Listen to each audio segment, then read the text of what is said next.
You heard the intro, you know what time it is. It's time for this month's CMS Connected. It is the web content management industry's only news commentary show. Welcome in. I'm Tyler Pybin alongside Scott Lewer. Scott, how are you doing today? I'm good, man. Very good. Yeah, we've got a pretty interesting show lined up for everybody today, don't we?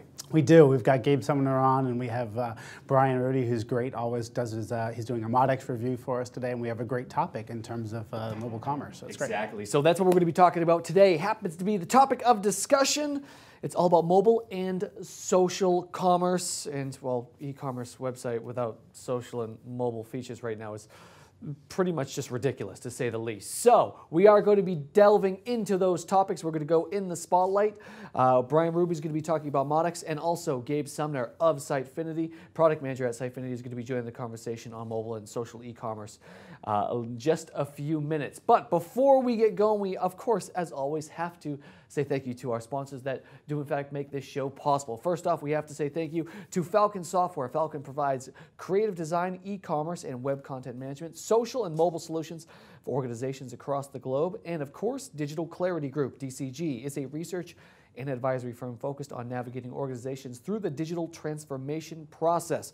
Now, with all of this in mind, one of the things I'd also like everybody to go ahead and do is, well, you see the video player on your screen right now. I highly advise you to take, well, move your eyes down just about 3 inches, really, because at the bottom of your screen, you're actually going to see a white paper that is all about mobile and social e-commerce. Now, that's going to be located at the bottom of your screen. Go ahead and download that. I promise you will actually get quite a bit out of that. So go ahead and download that, but make sure you wait till the end of the show before you start reading it, because we got a lot of great stuff to get to. And of course, we're going to start things off the only way we know how here on CMS Connected, and that is, in fact, with the news. So the very first thing we're going to be talking about, Scott, is IT services market, well, basically has the worst year since 2002. Now, actually, this story is dating back to March 16th, when David Rowe actually reported on CMS Wire that it looks like the economic problems in both the US and Europe are also hitting the IT services. I want to make sure we say services, because that's an important part of this. Market hard with the lowest number of IT servicing contracts signed last year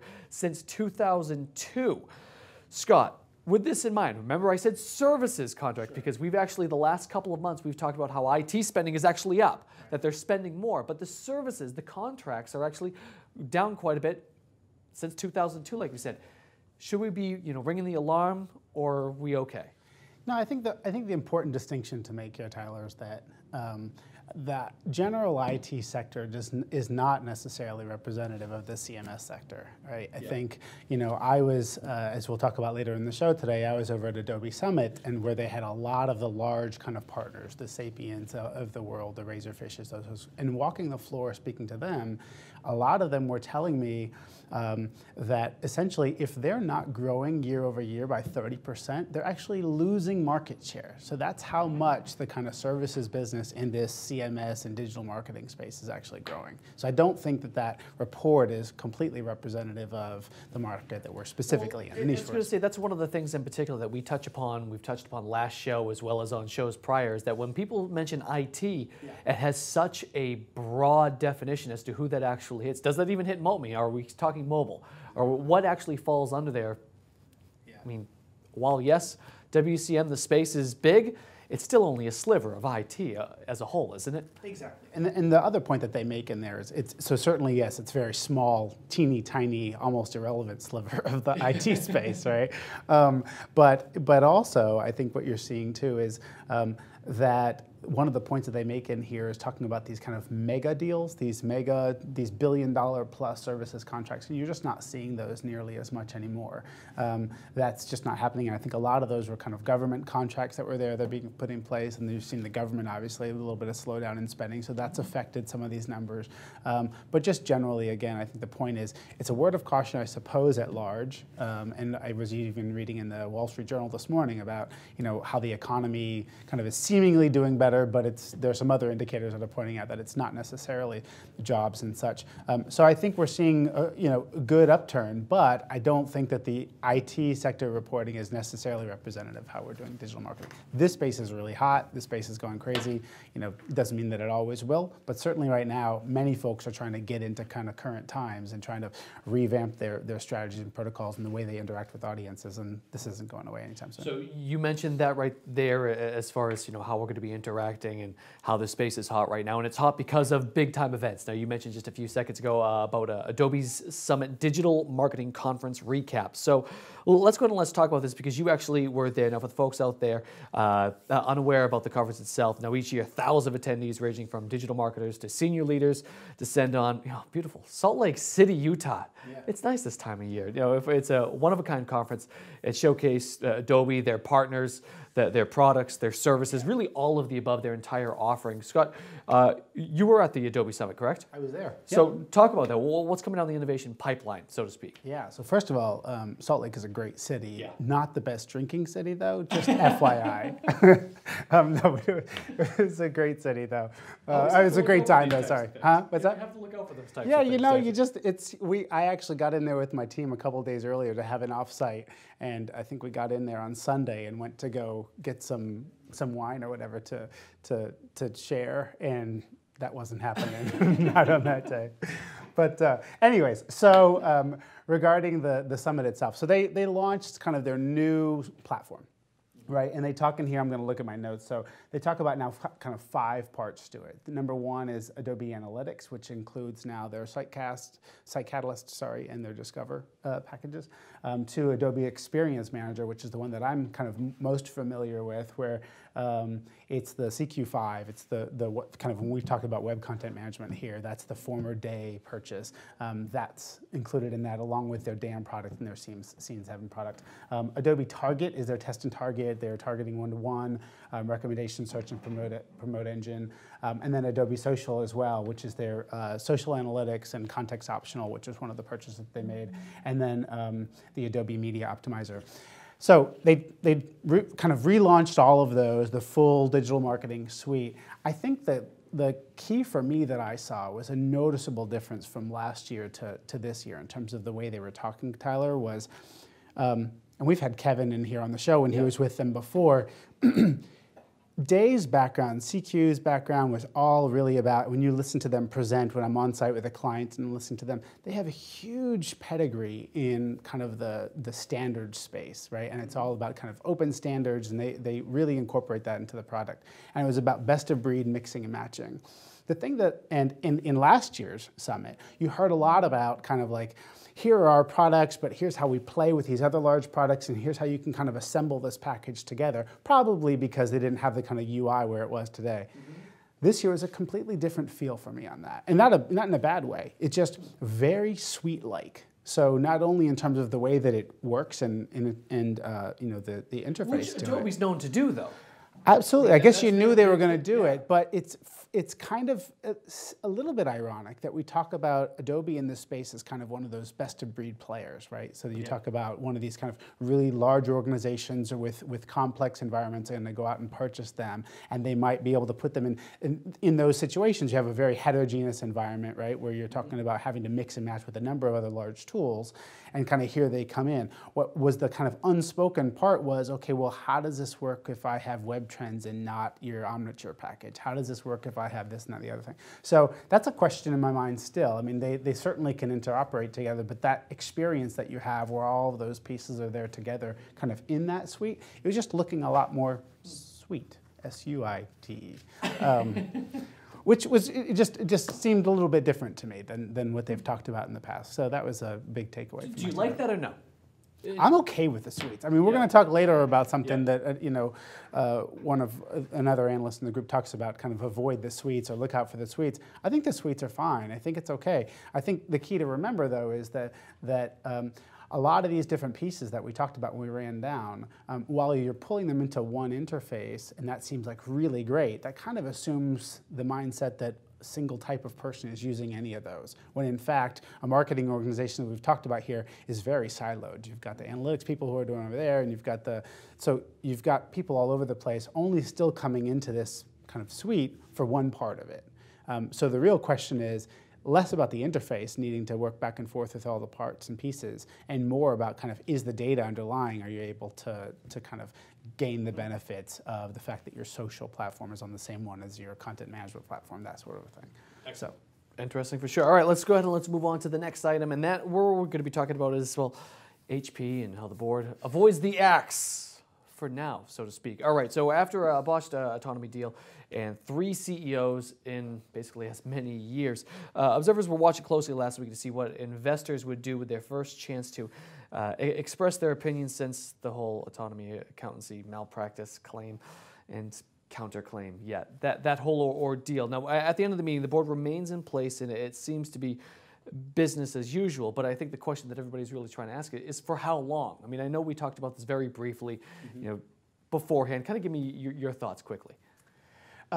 This is definitely one of those kind of so what stories for me a little bit, right? I mean, look, I think we have a situation where, first of all, again, we want to acknowledge that this is all just claims, right? We don't necessarily know any of this. It hasn't been proven to be true.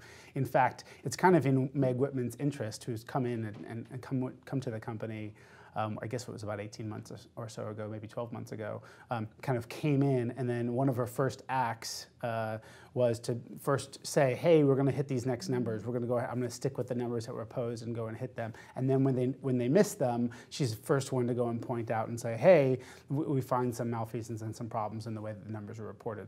Whether they're true or not, I have no idea.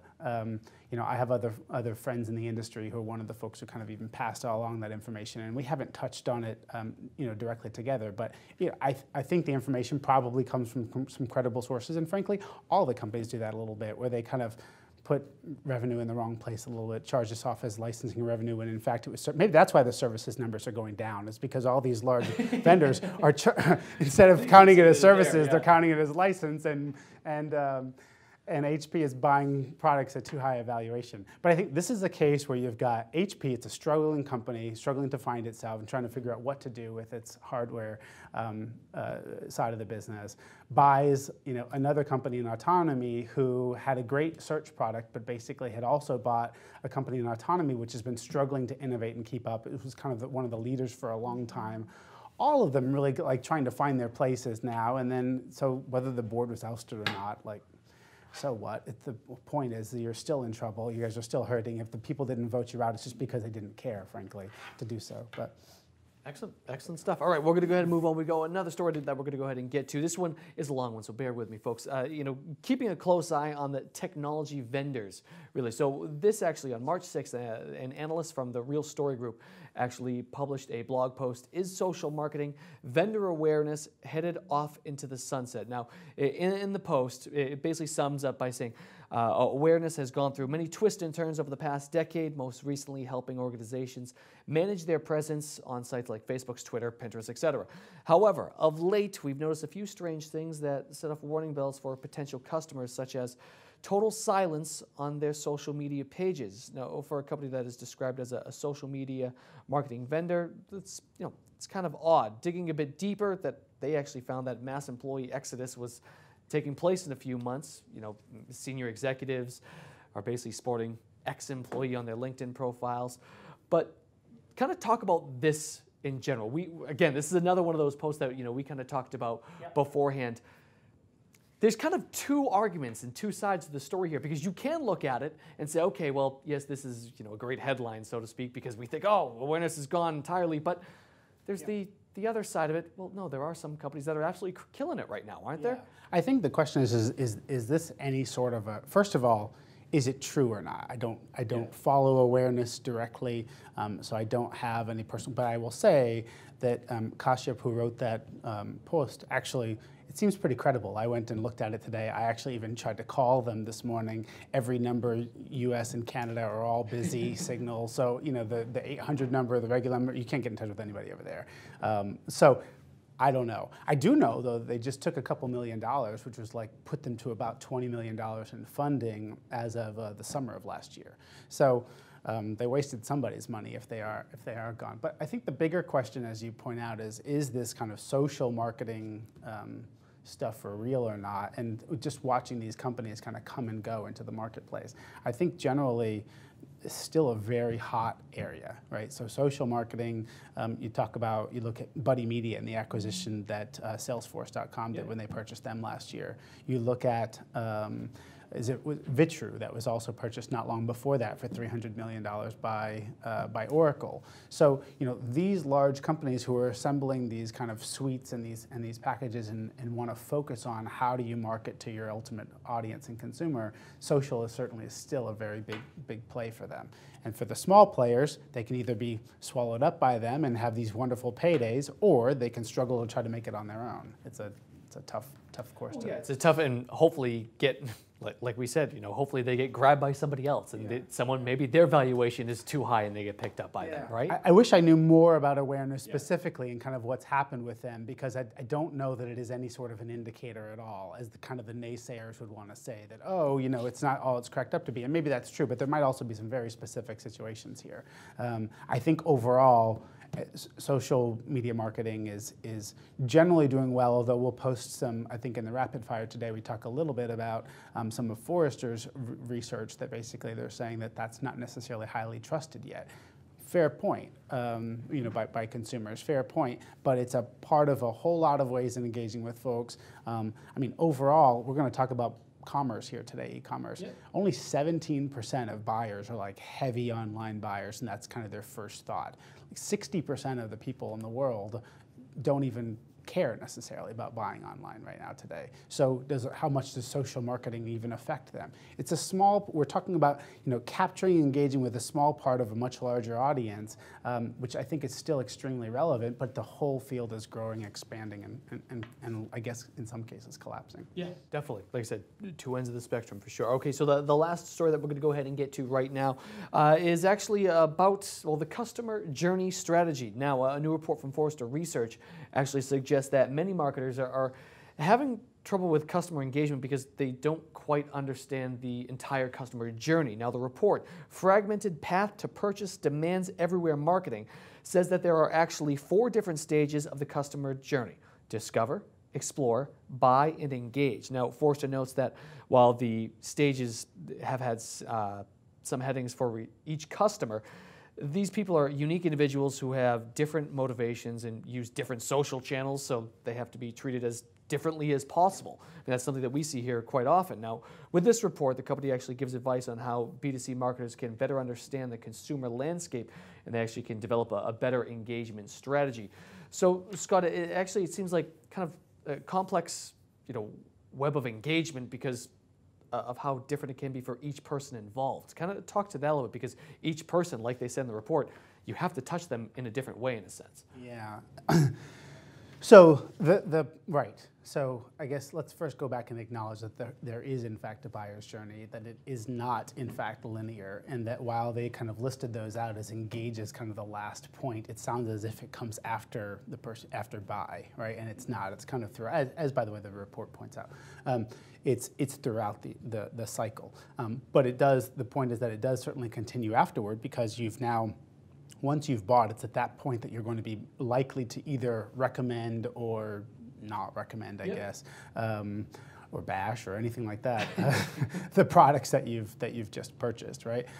Which is really important for the kind of the next folks who are coming along and looking to that. So the buyer's journey and kind of where your consumer stands along it is a really critical business imperative, right? To be able to understand in a way that you can kind of know where somebody is when they're coming to your site, when they're coming to engage with you in any way digitally, kind of where they are in that journey and there are a number of cues along that. So the types of things that they're looking for, the sites that they might have come to you from, how much past history or interaction they've had with you. One of the things that I think people overlook the most is whether they're actually a customer, right? Already or not. They've purchased from you in the past, which is something that's kind of the least readily available piece of information to marketers these days. They have all this stuff to try to figure out, oh, what do you say socially, and what did you search for, and whatever. What did you How about this treasure trove of data and information that basically says this guy is a long-time buyer from you, who's bought a gazillion times before.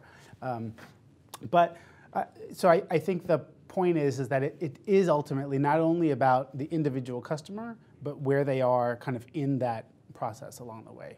So do you define that? Do you set that up ahead of time? I mean, how much can you do that ahead of time, especially with so many different channels out there? So key is, and this is one of the things actually Tim is in the middle of writing about right now, is kind of this notion of the experience tier, where you've got a lot of data and information being made available to you from a content management system and other sources, and it's really about the kind of your ability to interact with the audience in kind of real time and to be able to surface up whatever content is kind of most appropriate for that part of the conversation, for that interaction, right? So the key is to be able to have a number of things. Number one, the ability to kind of listen, and I put that in quotes, so to be able to, whether it's through analytics or other kind of real-time engines on the site, to be able to help you understand who the person is, what they're doing, how they came to you. And then secondly is that you have to have information and content to be able to reply to them, right? So if a person is looking for something, you need to be able to surface content that's relevant to that particular person. So whatever that context is, that means you've got to be able to be pretty mindful about kind of metadata and all sorts of things to basically to be able to help your content be findable, essentially, and be made relevant at that time. The struggle. Trust me, this is something that we do here for CMS Connected as well as at the Pulse Network. It's something that happens continuously in order to find, okay, what did they search for, what do they find, and how are they viewing it, what types of devices and things of that nature, for sure. Well, we're keeping these profiles of people coming more and more. There's technologies now that allow you that even when somebody is coming to a site anonymously over and over, that you can not only tailor that experience for them kind of from one interaction to the next, but then even once they kind of get to the point of naming themselves for you and they give you enough information, that then their past history can carry over into their next interactions even when you now explicitly know who they are.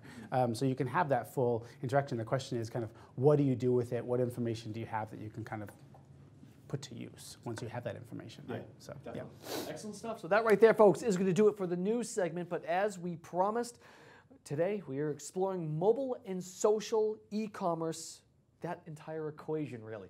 It's a tough one, to say the least. Now, along with social networking, gaming, and emailing, shopping has actually become the top mobile device activities. So, today, to be talking about this, we are going to be having on from Sitefinity, Gabe Sumner is going to be joining us. So let me go back to some of these key statistics here. Now, American consumers spent a healthy $25 billion via mobile transactions during 2012, an 81% rise from the previous year.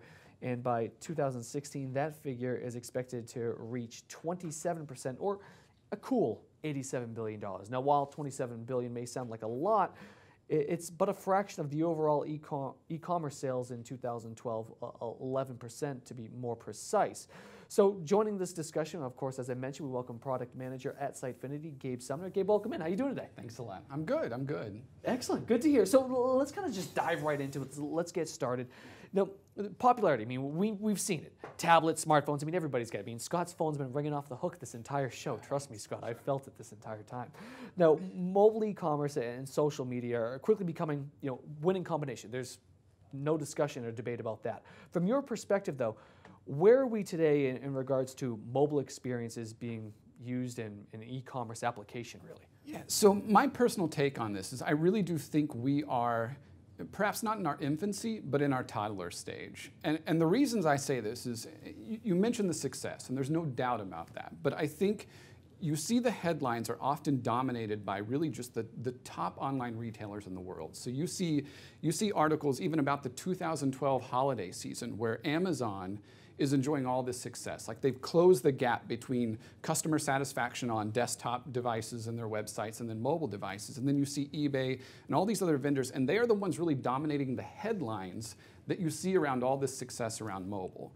But juxtaposed to that, you also have this, I mean, there's the reality is that around 10% of the web is mobile friendly today, only about 10%.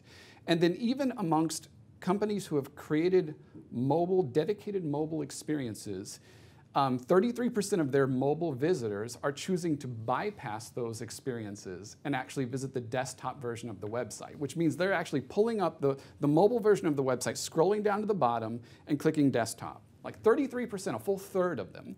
So just as kind of my own thought experiment, like I pulled up a list of the top 500 online retailers, which like there's no disgrace in being anywhere on that list, top 500, and you go past the first 150, you pull out your mobile phone and you start just visiting their websites. And what you encounter time and time again is like a mobile unfriendly website, another mobile unfriendly website, or mobile experiences that surely are not getting the kind of satisfaction numbers that you see Amazon and other vendors getting. So I say all this not to diminish the importance of mobile because the success is real and we know that.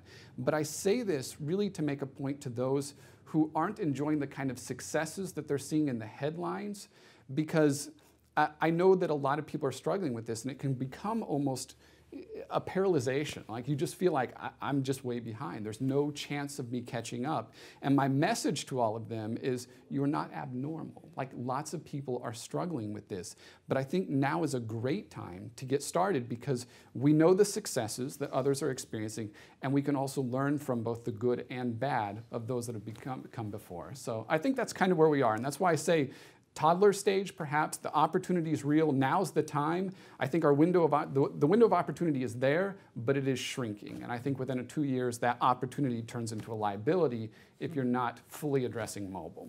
So for those who are not kind of at the forefront, for those that are not making the headlines, right, and there are, as you said, far more of those cases, what are the kind of things that they're struggling with today? What are the baby steps that they're taking, or that they maybe should be taking? As you say, kind of if they just look at this from the back, it's like, whoa, this huge mountain to climb, forget it. But the whole how do you eat an elephant? Just start eating, right? Basically, dig in. What are the things that they're digging in with right now? Sure. Well, my own recommendation on this, I like the idea of being agile, like starting small and iterating. And I mean, certainly you could create a mobile website, you can create mobile apps, but I mean, these are big tasks. Mm-hmm. And what I'm fearful of, and I think so often the reason we get mobile experiences that aren't the kind of experiences that we as buyers want to interact with, is because they haven't taken really basic steps at the beginning to answer questions about like, who are your audience? Like, what are the kind of objectives they have? And how do those objectives vary based on the device? Because the device itself actually says something about the kind of visitor that you're interacting with. We know from some of the statistics that like tablet devices, you see their usage like kind of peak in the morning, drop off throughout the day, and then rise again early. And you can kind of think of those, like people are checking it in bed. Mm-hmm. Like these are more relaxed experiences. And then when they come home on the couch, these are lean back experiences. We know they're less likely to shop, more likely to buy, more likely to engage in longer form experiences. And then you contrast that with smartphones that are very bursty, like throughout the day, 30 seconds, 1 minute, just quick little task-focused things that they're trying to achieve. So I think in order to craft a mobile experience that's actually going to be effective, you have to really immerse yourself in those audiences, the objectives, and what they're trying to accomplish. And that then itself is a big task because I think you have to test some of those assumptions you're making. So I often, when I'm talking with customers, like what I would almost recommend is, why don't you just look at your website and see, like, what are the top 10 pages that actually are seeing mobile traffic? Mm-hmm.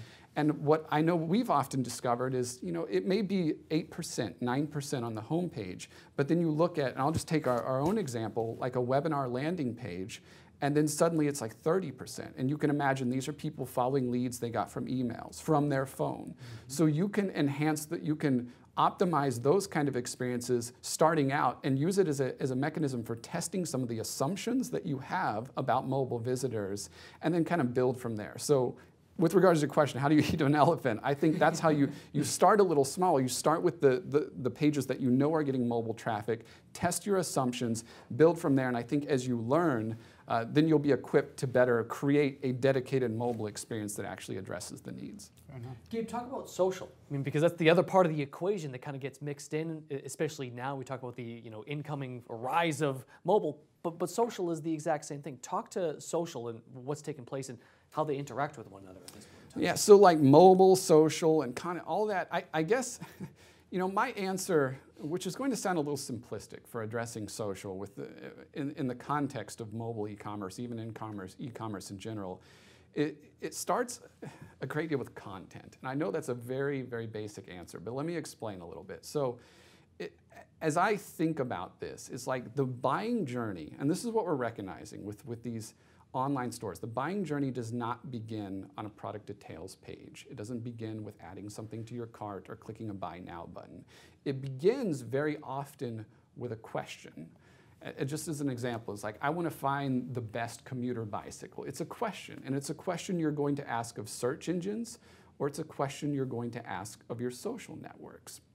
And it may not necessarily start with a question. Instead, you might encounter a message that you find compelling on one of these other channels. So I'm kind of getting back to this idea around content and why content is important for this. What we're recognizing is that because the buying journey does not begin on a product details page, you've got to find a way to get involved in that first conversation that is taking place when someone is asking a question or encountering some piece of content that they find compelling. And I think what online retailers are discovering is they have to get into the content business. Like, you have to create, if I Google the best commuter bicycle, what's going to appear is not a bunch of product details pages. What will appear are articles where people have tried to tackle this topic. Here are 4 bicycles you should consider. Here are the kind of things you should consider when selecting those bicycles. Those are the kind of things that appear in the search results, and those are frankly the kind of things that get traded in social channels as well. They're useful unto themselves. So I feel like for online visitors or for online retailers to really get involved in this conversation, they need to become content creators as well. Interesting. I think that's good. So, I mean, is that the content marketing play? Is that what we're talking about there? So to be sure, I feel like all of these different worlds are converging a little bit. I think e-commerce has to move a little bit in the direction of CMS. I think CMS has to move a little bit in the direction of e-commerce. Certainly, I mean, even if you have these two things in different silos, I think these two silos have got to increasingly talk to one another, because what to become part of that conversation, to give people in social media something to talk about apart from just, oh, I'm having a sale, because that's just a race to the bottom. Like, you want to try to get in that conversation without lowering your prices constantly. Yeah. So that is that kind of content, and hopefully you can create content that is compelling enough that it merits being shared. So, I mean, certainly, and then what you ultimately want to do with that content is blend that line between content and, yeah, so. And that's where I was asking. One of the things to the point about that, I mean, when you create content that is in fact, shareable, that people actually like, that's compelling enough to share, that's also going to, boost the Google juice, so to speak, right? Because more and more people, in fact, are going to be sharing it and deeming it as a respectable piece of content. So that's certainly something that we've learned with Google's recent Panda update, is that they are increasingly emphasizing this kind of informative content and certainly paying attention to those social signals that they're encountering. So, like from Plus. That's it. Well, there you go. My takeaway is publish on Plus, whether anyone's there or not. Precisely. And they're not, but go ahead and publish there, because that'll help your search rankings. Good advice. Good advice. So one of the things I want to touch upon before we really go any further, we actually have a question from the audience that actually just came in a little bit ago, actually leading up to the show.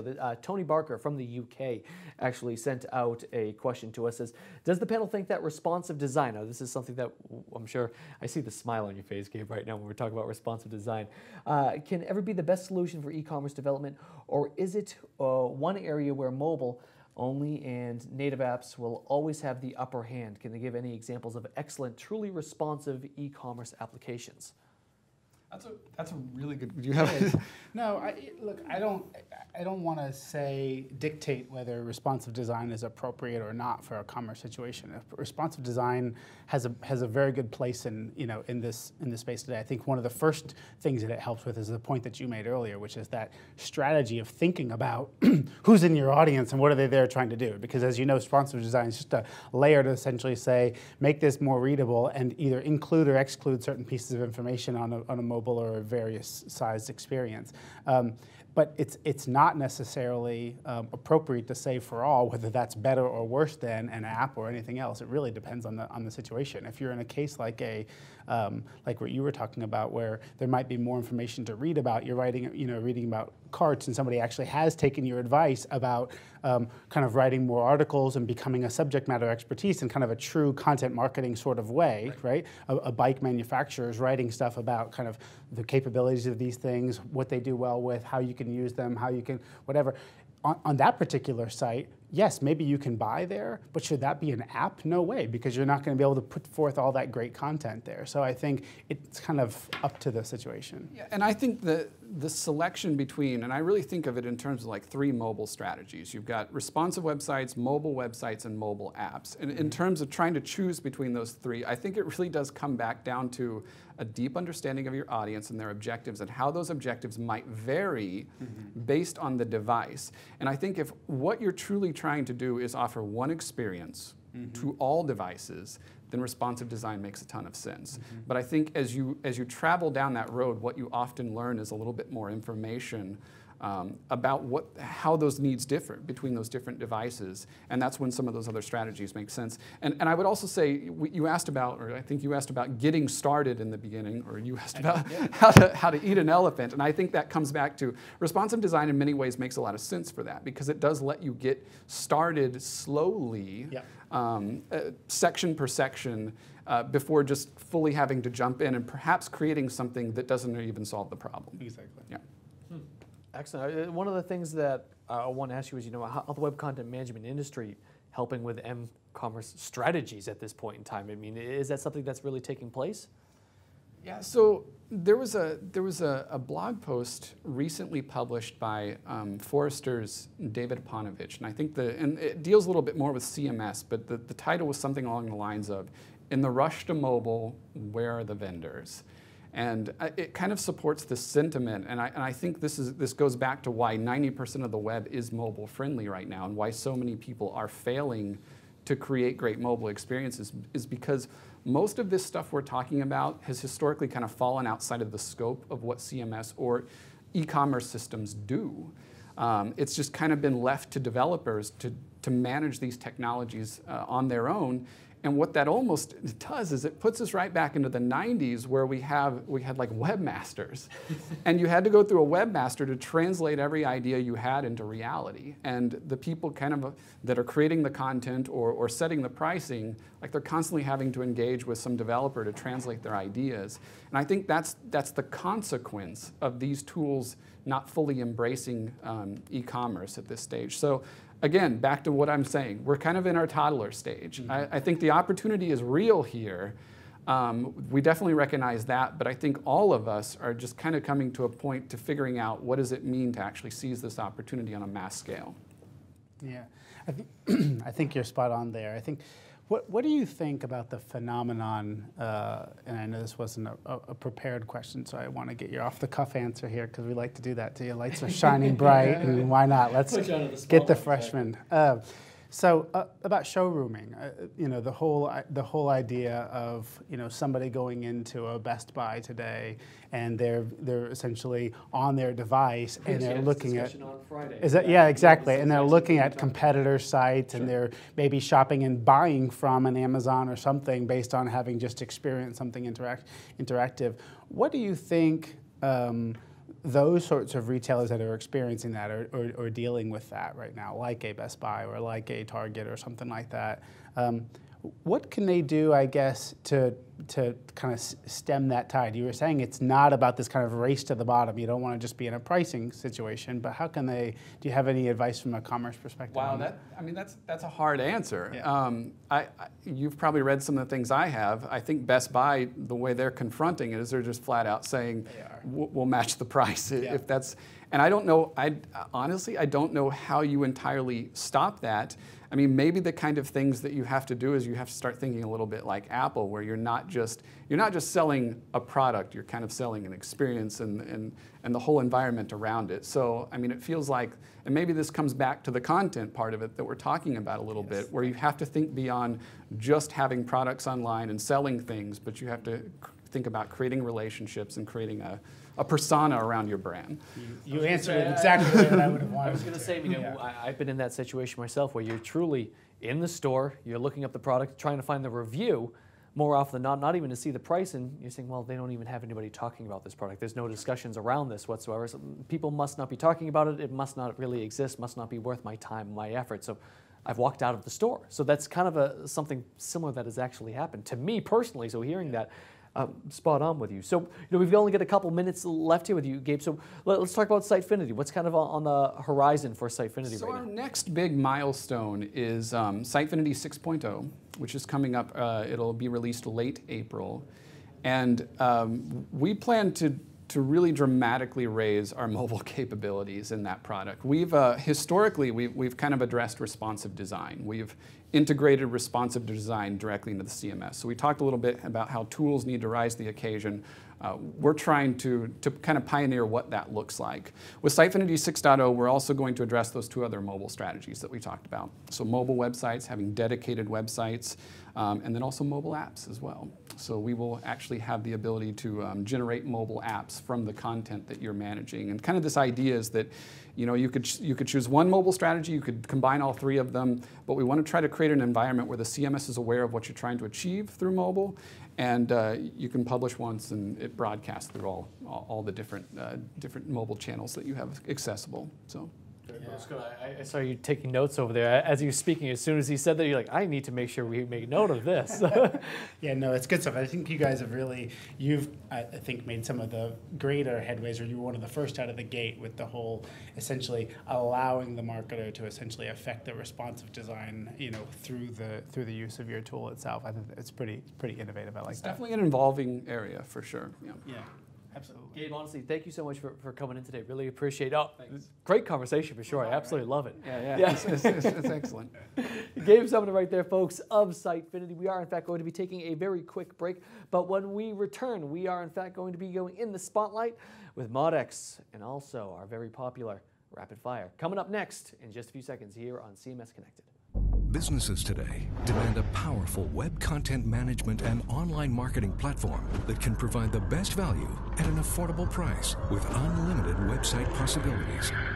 Kentico, the .NET Enterprise Marketing Solution and web content management platform of choice, powers more than 12,000 websites in over 84 countries, which means you get a stable, well-tested solution. Fully loaded with over 350 web parts and controls and more than 80 extensible modules. Kentico provides you with a fully integrated solution for building your online presence and running successful online marketing campaigns. It allows you to quickly launch an effective B2B or B2C site, intranet, online store, or branded online community, fully integrated with Facebook and Twitter. Organizations need to be more effective at catering to the personalities of their site visitors and the way they consume information. Sites need to more dynamically adjust to each site visitor to optimize their experience.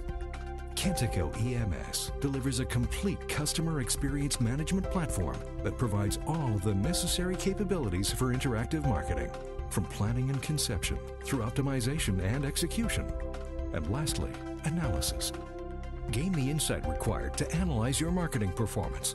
Align the content, execution, and analytics critical for successful interactive campaigns, speeding delivery, and optimizing return on investment. With a fully integrated set of online marketing tools, Kentico EMS can improve your online marketing efforts, which allows you to focus on what's important, making your business successful. Test drive Kentico EMS today to get a complete appreciation of all its powerful features and capabilities.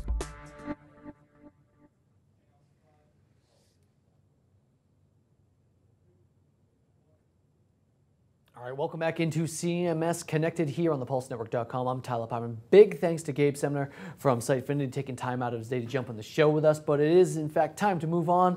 And we are about to go in the spotlight. Now, in today's spotlight, we're going to be reviewing CMS platform ModX. Now, started in 2004, ModX has two open source content management platforms, Evolution and Revolution. Now, operations are supported by employees and contractors in Austin, Chicago, Dallas, Redmond, Taos, Nova Scotia, Ontario, and England. Now, user and development community of more than 31,000 downloads of the core software surpassed 1 million with active international communities and translations in more than 20 different languages. And joining us actually right now via Skype to talk a little bit more about ModX is the owner and editor of CMS Report, Brian Ruby. Brian, welcome back into the show. How are you doing today? Well, I'm doing great, Tyler. That was a great discussion there from Gabe on e-commerce side. I really enjoyed that. Yeah, no, So he was great. time. Honestly, I have one. I always laugh every time we have someone up on set here with us because it's like, okay, we could do this entire show with it. I almost want all the panelists that we've ever had here on the show to have just one massive conversation. It would drive the producers out back absolutely crazy, but it'd be fun for us. May not be a bad idea. Someday in the future, we'll have to try something like this. We'll need a much bigger room though than what we're in right now. But anyways, let's get to Modix for right now, Brian. Tell me about Modix. You know, the differences between Evolution, Revolution platforms in general. Well, I'll tell you. Basically, you know, you kind of do have the Evolution, Revolution, and basically Revolution has a little bit more features there. There are still quite a few users using Evolution. You know, basically, if it's a little bit older server architecture, they're going to be using Evolution. But really, Revolution, the 2.0 version, is where it's at. And what's interesting is if you've never tried ModX, you'll go through like I did, the quick starter guide, and you know how to install ModX. And one of the first things it tells you is don't panic. And I don't know about you, but when somebody tells me to don't panic, I panic. And the reason for that is when you install ModX, it's a clean slate, and I mean it's blank. It's completely blank. You're wondering where's the content management system on here. And what they've done in this case is they've put the HTML and the CSS code before the code. So before all that CMS stuff that we're used to. If you kind of think about it, in the late 90s and the early 2000s, we designed web pages to look the way we wanted them to. And what happened? The content management system came, and we had to basically design our websites on the limitations of the content management system. So that's where ModX is coming from. They're saying that the design should come first and the content management should come second. And that's why you see this clean slate. And to offer you the flexibility where you're actually building the website first, and then you're building the content management system second. And it's kind of an odd feeling for all of us that have been using content management systems for the past 10 years. So that's basically as far as offering that flexibility in there. And so when you talk about features and the things that stand out, you know, I talked to Jay Gilmore, who's their marketing person, and I said, what's the feature you want me to talk about on ModX? And he says that ModX doesn't suck. That was his description. So I got to have more than that. And the emphasis again is basically this idea of flexibility and this creative freedom, and that's kind of a double-edged sword. And I think Scott will probably talk about that too a little bit later. In that you have a lot of flexibility, but some people are not going to be fully comfortable with having that much flexibility. But I really like the idea where it kind of reminds me of where at least I started as a website builder, where you really looked at the design. And I think that's where you're going to see where probably the biggest feature is this is for the people that design websites, and they're a little bit tired of being told the content management system can't do that. This is something for that. Last month, you guys talked about why would anybody do a custom CMS? And so those frustrations we have with content management systems, we all have them. And I think what you'll find is if you're really thinking about building your own custom CMS, maybe you ought to look at ModX first. And, so one of the things, I mean, I kind of chuckle when you talk about, you know, don't panic. I think the only thing worse than hearing don't panic is don't look down. I mean, I think that's really the only thing that's comparable to that. So with that in mind, I mean, you talk about the developers that are out there that say, well, we love this because it allows us to just build a website and we don't have to worry about someone telling me, well, the CMS can't actually do that. Who isn't this for? Who are the folks out there that should not be utilizing this? Well, I think especially someone that likes the out-of-box experience. You know, I don't want to really have to worry about how I'm structuring my website. I don't want to have to worry about my content. I like WordPress. I like, as far as the enterprise content management systems that do it all for me. I don't have to worry about the little things. But so those type of people that are probably not going to really be comfortable with ModX. It's going to be more of the people that really are frustrated, you know, with kind of the current landscape of content management systems that might be more comfortable with this. And again, that flexibility issue, I think, you know, some of the people like Dean Barker and even Scott, you know, some of the flexibility parts, it's kind of scary to in some ways, if you really need a really well-structured website, you know, I'm sure the ModX folks are going to argue with me, but that's going to make you a little bit uncomfortable with ModX. Fair enough. Excellent stuff. So, Brian, in general, at the end of the day, you know, you a buyer or a seller? Do you like it, or are you for it or no? Or does it really just depend on the situation? You know, when I first looked at ModX, and I really didn't look at it, I know the developers better than the content management system. When I first looked at it, I was scared to death. I tell you what, I'm fascinated about it. And I think, you know, I'm not so scared of it. I think I've been trying to, my son's been using Drupal since age 4. Believe it or not, I've been trying to get him, how do you get him to develop a site at age 10? I'm going to have him look at ModX. I don't think it's going to be, I think this is for those people that really like HTML and like CSS. I think ModX may be it. Brian, you're one of a kind, and I have a feeling your son's going to be the exact same way. This is excellent. Brian Ruby, excellent stuff as always, my friend. Where do you want folks to get in contact with you today in this day and age, because you're everywhere? Well, I'm on CMSreport.com. You know, I guess that's what I'd recommend. I like Google Plus, and I also have a Twitter feed. So, and Twitter is probably the most useful to get a hold of me. Excellent. Perfect stuff. Brian, great stuff as always, and we'll definitely catch up again soon. Okay, you guys have a great rapid fire. Absolutely, will do. So I love Brian. Every single time he's on, it's excellent. This So 4-year-old is building Drupal Drupal sites. This you is know, phenomenal. I tell you, somebody call Tom Wentworth right now I know. and let him go get a picture of that, go get a video of that. But anyway, that's great. So kind of give me, I mean, Brian obviously talked about the setup itself. Kind of give me your thoughts from the back end, from the business perspective, kind of, you know, top level really. Sure. So they've been around for a while. I think ModX was formed as a company just in 2010, right? So I think, you know, like Brian said, they set out to accomplish, you know, and solve the problem where the presentation layer was becoming the problem, right? That it was, you can't do that with a CMS. Yeah. And so they've really focused on helping to solve that. So therefore, sites like he talked about that are going to make good use of something like this, or these very visual sites, you know, I think the agency should really love this. Frankly, I haven't seen a whole lot of partnerships with the two of them. I don't know if they have them or not, but where the kind of large agencies who are the creative agencies who have typically been kind of shackled by the CMS and have to kind of pull back their designs, I think here's a case where the purists of the kind of CMS world can put something like this to use and allow them to kind of really be able to go crazy. I think for ModX also, from a community standpoint, they're about 20% or so, I think, and my numbers are a little bit old, but about 20% in the US. Another 20% are over in Russia, and I think the rest are scattered throughout Europe and Asia. So, but they've got a fairly sizable community, a bunch of folks who kind of have the same sort of gospel. So what you're going to find with the ModX community that's different than a WordPress community or some of the others, WordPress community has a lot of folks who are kind of there because I just need to be able to create my own site. I need to be able to kind of do it myself. It's a bunch of do-it-yourselfers. And as Brian talked about, there's kind of a word of caution to those folks. It's a pretty scary tool to use. So what you have there in this community are kind of, rather than those people who are kind of just coming into it, more the novices, you have them coming off of other platforms, having dealt with the problems that they had over there, and coming to ModX to find a kind of an alternative solution, an option. So you kind of have people who have a bit longer pedigree, so to speak, in the CMS world, or certainly in the design world there. So in your, I mean, not as much commercial modules though either. I'm not sure if he pointed that out, but like a WordPress, again, because you've got so many different ways of it being used. It's used for blogs, it's used for this, it's used for all these reasons, and people just kind of culling it together,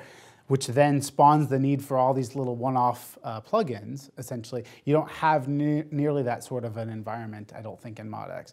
I didn't hear him mention the whole cloud offering that they have now, but that's a really big piece of their play lately, is they're kind of pushing out into the cloud to make it available so people can kind of spin up their own sites pretty easily. It's a common trend. WordPress has done the same thing. Drupal's done the same thing. So. Absolutely. Excellent stuff. All right, so that was in the spotlight. Big thanks to Brian Ruby of CMS Report joining us on today's show. So it's time to move on. We're going to go ahead and talk about rapid fire. Yep, we're going to put a couple minutes on the clock, let Scott kind of rattle through a couple different topics, and some of these topics I know Scott's going to have a hard time getting these in because there's some juicy ones in here for sure today. So first off, we're going to be talking about EMC and IBM duking it out. You can build up the future, you can buy the future, or you can do both. Nearly all of the world's... Oh, I skipped down. We can go whatever you want. You're the host, man. This you is do my what fault. you want. No, you know what? No. This is on him. This is my fault, folks. I skipped the very first one. We're going to talk about the red hat of Drupal first. But little forewarning to exactly what we're going to be talking about coming up in a few seconds. This is my show. I own this thing. No, I'm only kidding. Let's go ahead and let's talk about the red hat of Drupal. On March 13th, an interesting email from an employee at Acquia went out to Matt Mullenweg, the founding developer of WordPress, saying, quote, I apologize for the cold email. I was researching Automatic Inc. and wanted to ask you if there was any gaps, pains with your CMS and websites. I work for the red hat of Drupal, Acquia, and we have seen an expansion of Drupal use in the media, news, and entertainment industry. If you are evaluating your current system or are looking into new web projects, I would love to connect and discuss Drupal as an option. Would it make sense to connect on this? If there is someone better at Automatic Inc. to speak with, perhaps you could point me in the right direction. So Scott, he claims to have done his research. Thoughts? Yeah, I think we've all been at the other end of some of the kind of business development span where folks say that they've done some research into you and, oh, by the way, I want to make you this offer now based on all of my exhaustive research. I think we're all probably tired of that. So this is a good example of that. But if you don't know, Matt Mullenweg, as the founder of WordPress, received that email, and Automatic is the kind of the commercial engine behind it. It's funny, but I don't want to be the pile-on guy. I think that's what most of the folks are doing, is piling on here into this particular situation. I think that all it does is shines a light a little bit on a couple of things. One is, this guy didn't know Matt Mullenweg's name. Well, guess what? Sorry, buddy, but you're not that famous. So I don't think it's really that big of a deal. Nor is Automatic, to be honest. Who the heck knows it? You know WordPress, but you don't know Automatic, for example.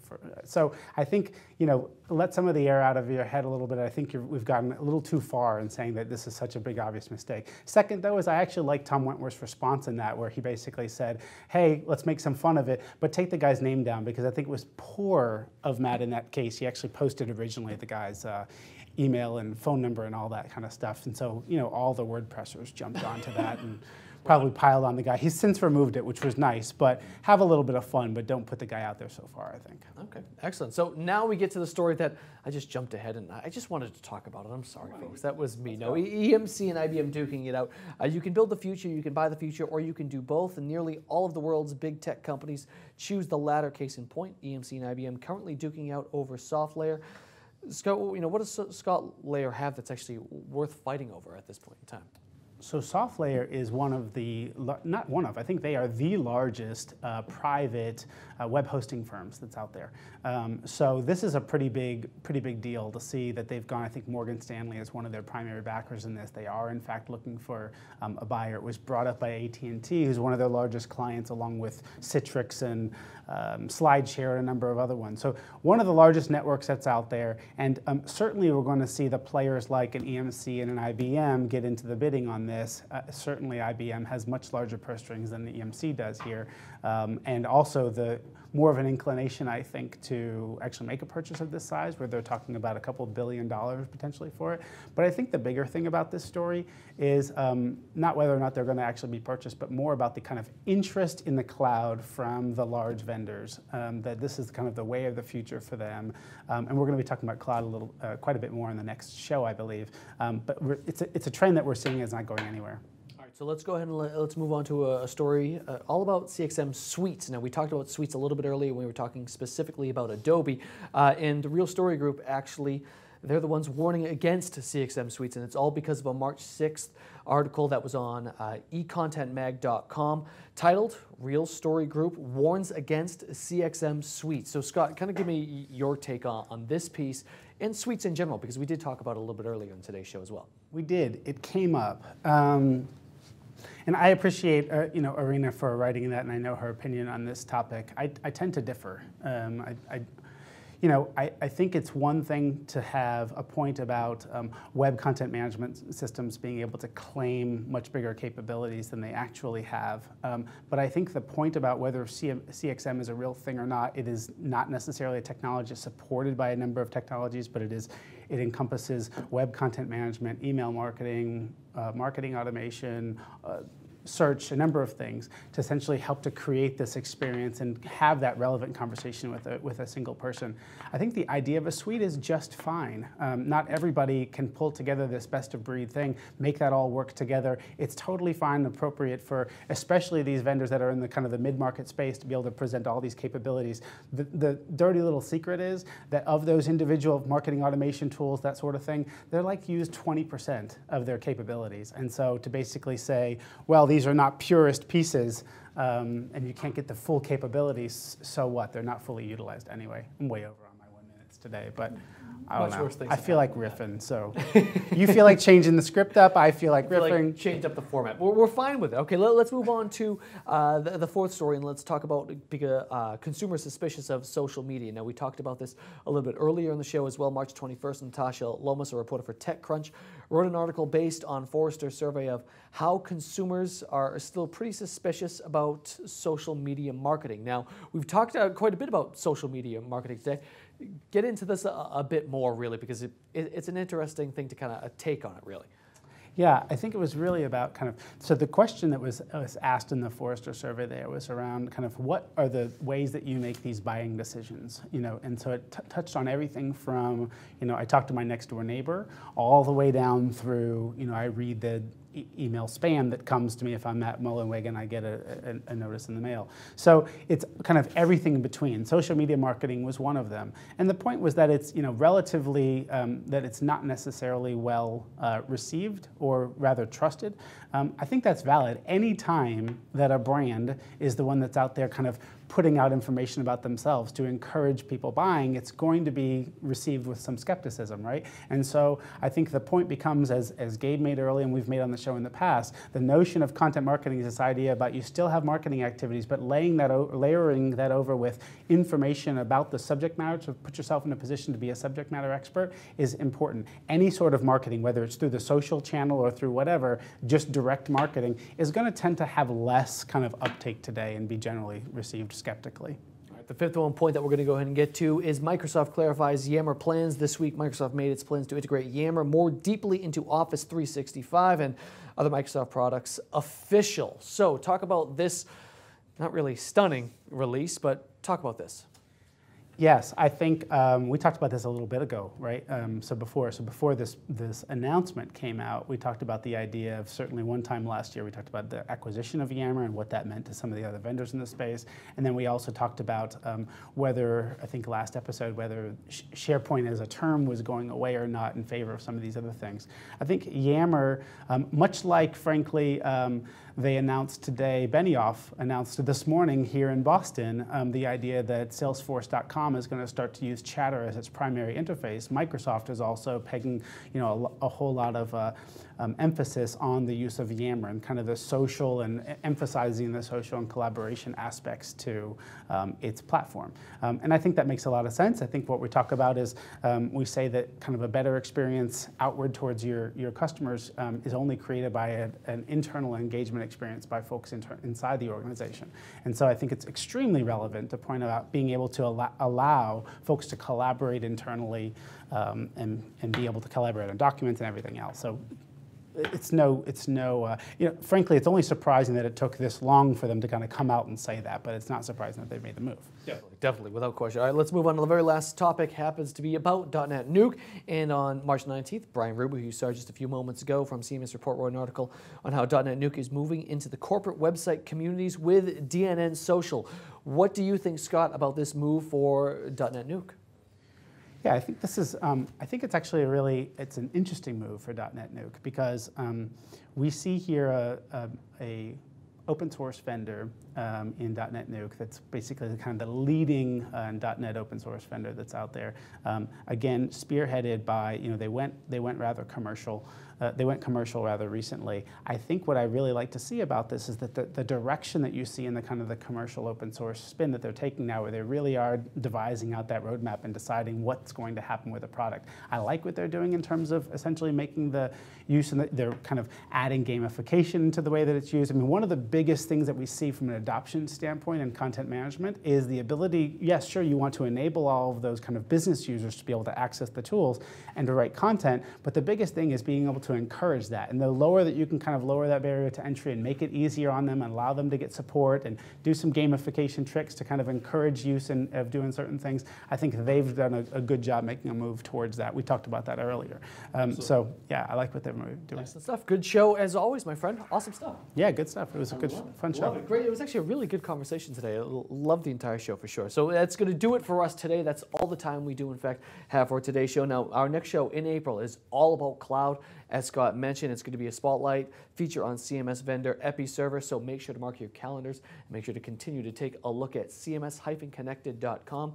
for all of the latest info as well as previous episodes. Now, finally, I'd like to thank both of our sponsors, Falcon Software, as well as DCG, Digital Clarity Group. And I want to remind you guys to go ahead, and now that the show is in fact wrapping up, go ahead, take a look 3 inches down, download that white paper, indeed, because it's going to be a great read for you guys, I promise you that. A lot of great stats as well as information in there. So on behalf of my co-host Scott Lewer and our special guest, Gabe Sumner, as well as Brian Ruby from CMS Report, I'm Tyler Pyburn. Looking forward to seeing you guys in April where we talk everything cloud. It's right here on CMS Connected.